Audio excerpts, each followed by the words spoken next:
অনেক সময় হয় না ইংরেজি বলতে গিয়ে একটা ছোট্ট ভুলে পুরো কথাটা কেমন যেন আটকে যায়।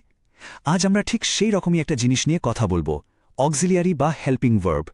চলুন এর রহস্যটা জেনে নেওয়া যাক, যাতে আমাদের ইংরেজি বলাটা আরও সহজ আর ফ্লুয়েন্ট হয়ে ওঠে। তো এই পর্বে আমরা কি কি দেখব? প্রথমে জানব এই হেল্পিং ভার্বগুলো আসলে কি, তারপর দেখব এর মেইন টাইপসগুলো, আর কথা বলবো সেই কমন মিস্টেকটা নিয়ে যা আমরা প্রায় করে ফেলি। এরপর শিখব কি করে প্রশ্ন তৈরি করতে হয়, আর সবশেষে দেখব প্র্যাকটিস করে কিভাবে এই ব্যাপারটা একদম আয়ত্তে আনা যায়। আচ্ছা, তাহলে চলুন শুরু করা যাক আমাদের প্রথম পর্ব দিয়ে। হেল্পিং ভার্ব জিনিসটা আসলে কি, একটা খুব সাধারণ সমস্যা দিয়ে এই ব্যাপারটা বোঝা শুরু করি। দেখুন তো এই বাক্যটা, does your girlfriend works at the same company. শুনতে কেমন যেন একটু খটকা লাগছে, তাই না? এটা কিন্তু একটা খুবই কমন মিস্টেক। চলুন আজ এর সমাধানটা একেবারে বের করে ফেলি।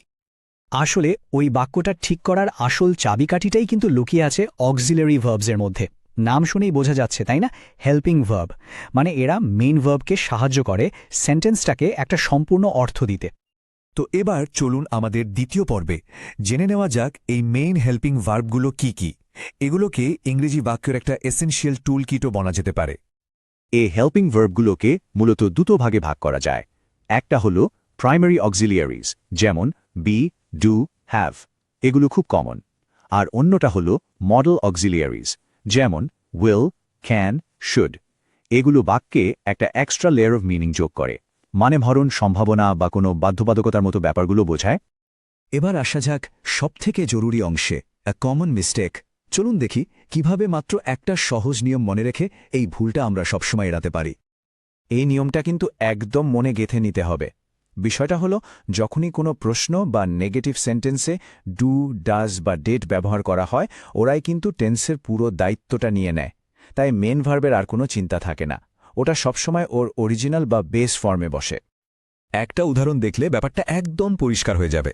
দেখুন, she didn't like the present. এটা কিন্তু ভুল। কেন? কারণ ডিডেন্ট শব্দটা নিজেই তো পাস্ট টেন্স বুঝিয়ে দিচ্ছে, তাই লাইকড না হয়ে হবে লাইক। সঠিক বাক্যটা হল she didn't like the present. প্রশ্ন করার ক্ষেত্রেও কিন্তু একই নিয়ম। When did the children made this decorations? এখানেও দেখুন, ডিড যেহেতু আছে তাই মেড আবার তার বেস ফর্ম মেকে ফিরে আসবে।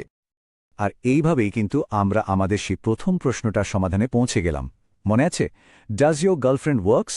এখানেও ডাজ টেন্সের কাজটা করে দিচ্ছে, তাই ওয়ার্কসের এস আর থাকবে না। সঠিক প্রশ্নটা হবে, ডাজ ইয়োর গার্লফ্রেন্ড ওয়ার্ক? দেখলেন কত সহজ। আচ্ছা, আর একটা খুব কমন এরার কিন্তু আমাদের চোখে পড়ে, সেটা হলো মডেল ভার্বের সাথে ডু, ডাজ বা ডিড জুড়ে দেওয়া। এটা কথা মাথায় রাখতে হবে।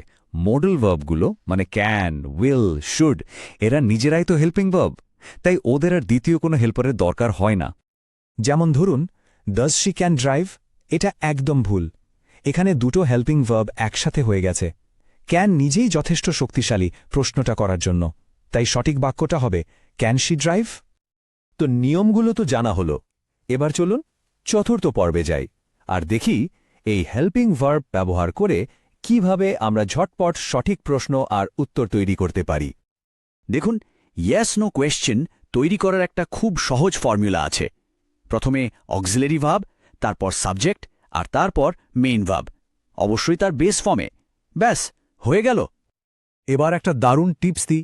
শর্ট অ্যান্সার বা ছোট উত্তর দেওয়ার সময় কি করতে হবে জানেন? এটা কিন্তু আমাদের কনভারসেশনকে অনেক বেশি ন্যাচারাল করে তোলে।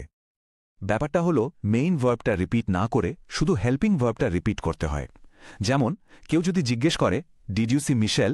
উত্তরে ইয়েস আই স না বলে বলতে হবে ইয়েস আই ডিড। দেখুন, প্রশ্নে যে ডিড ছিল সেটাই উত্তরে ফিরে এলো। সবশেষে আমাদের পঞ্চম পর্ব, প্র্যাকটিস মেক্স পারফেক্ট। মানে নিয়মগুলো তো আমরা বুঝলাম, কিন্তু সেগুলোকে অভ্যাসে পরিণত করাই তো আসল চ্যালেঞ্জ, তাই না? এমনভাবে অভ্যাস করা যাতে কথা বলার সময় আর ভাবতেই না হয়। আরে ছোট ছোট ডিটেলসগুলো ঠিকঠাক করতে পারলেই কিন্তু আমাদের লেখা বা বলা দুটোই অনেক বেশি ক্লিয়ার আর এফেক্টিভ হয়ে যায়। আসলে গ্রামার তো কমিউনিকেশনের কোয়ালিটিকে ইমপ্রুভ করে। আর এই গ্রামার মাসল বিল্ড করার জন্য একটা খুব ইফেক্টিভ টেকনিক আছে, যেটাকে বলা হয় ড্রিলিং।